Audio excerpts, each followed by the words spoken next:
I feel like in the back of everyone's minds, it was like, oh yeah, maybe in 2025 or something, we'll get some Zelda mainline VR game, kind of in the vein of Skyward Sword, where Nintendo really puts everything they've got into it. And it'll be amazing. But I don't think anybody ever dreamed that we would get Breath of the Wild in VR on the Nintendo Switch. And it looks like that's exactly what's happening. The same day Labo VR comes out, it looks like we're going to be getting some Mario Odyssey and Zelda Breath of the Wild patches that add some VR support. I I'm so torn here. On the one hand, like, this honestly might just sell me on the kit. It's 40 bucks. 40 bucks to get a Breath of the Wild VR experience. For me, that alone, it's the full game. And I mean, the cutscenes won't be in 3D, but other than that, it's the full game in VR. That seems almost too good to be true. Plus, all of the garage programming aspects of it, and even the few games that the starter kit would come with. Seems like a pretty decent package, but there's no way this is gonna be as good as people might be hoping. And yeah, we're gonna talk a little bit about that. I have like a couple key things, four key points. Real quick, we are doing a giveaway. Please consider subscribing. Every 10 subscriptions, we give out a Steam code. If you have questions about that, just shoot me a comment down below in this video, or you can check out our channel homepage. There's going to be a card showing up too. But let's get right into it. Basically, here's where I'm at with Zelda Breath of the Wild. The game currently runs at 30 frames per second. Now, it's harder to run games in VR, but let's assume they're able to keep that 30 frames per second for Breath of the Wild VR. Most VR experiences run at 90 plus frames per second, with the exception being intense PlayStation VR games that run at closer to 60 frames per second, and that even has some crazy like frame interpolation stuff going on, so it doesn't feel like 60, or it doesn't feel as rough or choppy as 60. So seeing Zelda at 30 frames per second, it might be a little jarring. But at the same time, this might not be a true VR experience. It doesn't seem like there's any head mapping. It seems like you're basically just playing the game in 3D really close to your face, which is fine. That honestly is cool. Like, just thinking about playing Ocarina of Time 3D for the first time, that was like mind-blowing. This will be kind of a similar situation. Honestly, a similar resolution too, which we'll get into for each eye. But if you look at the trailer, it looks like it's all just normal camera controls, and if those are head controls, you're gonna yak. You're gonna yak hard, because that would imply that your head turning mimics spiraling around Link. Like, you're Z targeted on Link and moving your head swivels around Link. That doesn't make any sense. So it almost seems like it's 100% just a 3D version of Breath of the Wild, which again is fine. And that might mean the frame rate doesn't matter as much, but I think it'll still matter having 30 frames per second that close to your face, and it could still result in motion sickness, which is kind of my next point. I think because, like I said, this isn't a true quote VR experience. It is. I mean, it is a VR experience, but it's not, as far as I can tell, using your head. And I'm sure that they might implement some first person, like taking the camera out. Maybe that'll let you use your head. But for the most part, this is a little risky on the motion sickness front. I get motion sickness from games that are designed to work well with VR, like first person job simulator type things where you're just sitting down. So I can't imagine a full moving game in VR. But again, at the same time, it's not really VR. Assuming your head is actually locked into place, and assuming you don't actually move your head around a lot in the real world, you shouldn't get motion sickness. But it'll be interesting to see how the frame rate combined with, the screen being that close to your face, and maybe it gets a little hot in there because all of the hardware is running like a couple inches from your face. It'll be interesting to see how the motion sickness thing is handled, because so far these are like the two cardinal sins of VR games: making a third-person game with a rotating camera and doing it at a pretty bad frame rate from VR standards.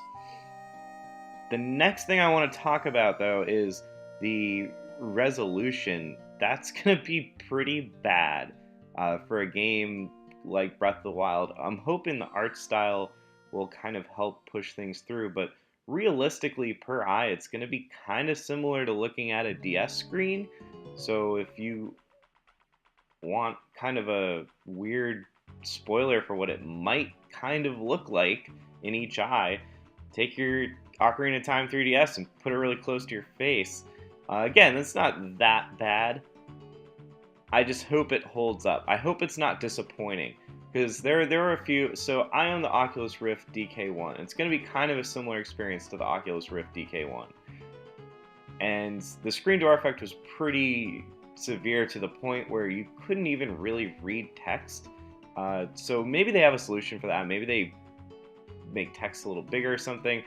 But it really does get quite blurry in there. But hopefully because part of Zelda Breath of the Wild is the aesthetic. The art style is just so nice. It's so like Ghibli-esque, like nice anime cel-shaded type thing going on. I hope the resolution isn't so low that it compromises the art style. Because I mean, that's what we really want, is to be immersed in this world. And if it's like looking through a screen door, it might not be as good. The last thing I want to talk about, though, are these controls. So, like I'm pretty sure, it's not 100% confirmed, but I'm pretty sure the actual like looking around is handled by the Joy-Con, and the Joy-Con being docked to the Switch, like you hold the Switch up with that face mask, and you kind of peer around, and that's how the Switch knows the orientation that you're in. I am kind of hoping that Breath of the Wild like I said, I don't think your head movement actually matters, or if it does, it's very circumstantial. I'm hoping you can remove the Joy-Con from the head strap, or from the goggles portion from the Switch, and hold your Joy-Con separately, and maybe make a custom strap for putting this on your head, because it's the full Breath of the Wild. And let's just say, I know it probably seems like it's not really designed to do this, but let's just say you want to play all of Breath of the Wild. It's like 60 hours, more or less, to do, all the beasts, all the memories, get the Master Sword, do this, that, and the other.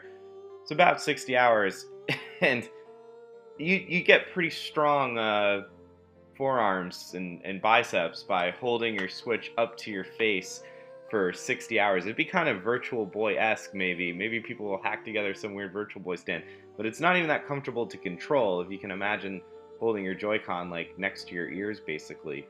Not really being able to move the Switch around that much, because it's going to obstruct your vision. So I'm hoping they let you detach the Joy-Con for this particular game, and maybe you can jury-rig your own kind of strap together. And this isn't like some unheard of thing.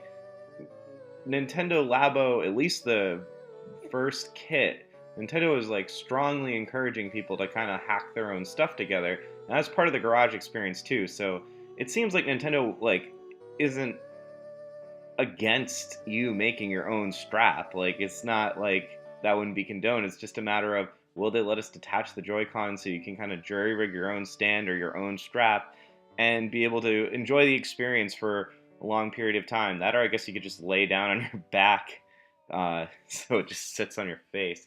But yeah, I mean, those are my concerns. I'm like so cautiously optimistic. I'm so close to pulling the trigger on this. This might be one of those things where I can't buy it on day one. I gotta wait and see. Even though I really want to see what the experience is like. It also kind of sucks that, and I know these are like so different, but it kind of sucks that Nintendo Labo VR is coming out on April 25th, and on May 1st into June, we're gonna hear and get the release of the next Steam headset, the next HTC possibly, it's not known yet, but the next Valve virtual reality headset. And again, I know these are totally different markets where where it's going to cost possibly up to $800 to buy the new Vive headset versus $40. So at that point, like you could just buy both if you're in the market for the Vive one or the Valve one. But it's I don't know, it's weird because I feel like I'm tempted to go in on one of these, and I know it's weird because like the price differential is like possibly 20 times, which is insane. But I hope Nintendo can pull through a convincing experience in a time where Oculus and HTC and PSVR are kind of thriving. I hope Nintendo can be good enough, and it seems like they are. The impressions are really strong. But I hope Zelda in particular kind of comes off strong. And yeah, I mean, the garage aspect, that's also something really unique that no VR headset really has under its belt. Maybe with the exception of Dreams, we don't know the extent of that. But I'm kind of digressing, so at this point I'm going to wrap things up. Let me know down below what you guys think. Are you worried about motion sickness for this game? Are you worried about the frame rate? Are you worried about the screen door effect? Are you worried about any of this? Or are you just excited to get Zelda in VR? That's all for me, guys. I hope you guys have a good one. Take care.